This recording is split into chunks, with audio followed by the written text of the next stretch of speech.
አምላክ አሜን።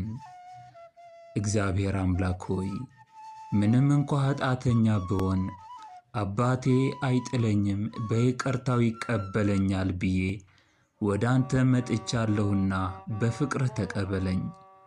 እግዚአብሔር አምላክ ሆይ ማስተዋል ማመዛዘንና መታገስን ትሰጠኝ ዘንድ እለምንሃለሁ። ጥበብን ማግኘት ከወርቅ ማስተዋልም ከብር ይልቅ እንደሚበልጥ አምኛለሁና በማስተዋልና በጥበብ እንድጓዝ እርዳኝ።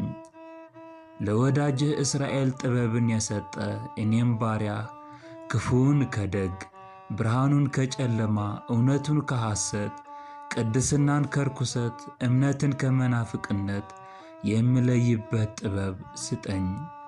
እግዚአብሔር ሆይ አስመስሎ ሊጥለኝ አታሎም ከክብሬ ሊያጎድለኝ የሚመጣብኝን ጠላቴን ያዝልኝ።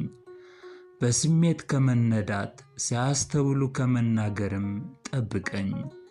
ቸር አምላክ ሆይ ዓይነ ልቦናዬ ማዳንህን እዝነ ልቦናዬም ቃልህን እንዲያይና እንዲሰማ አድርገው።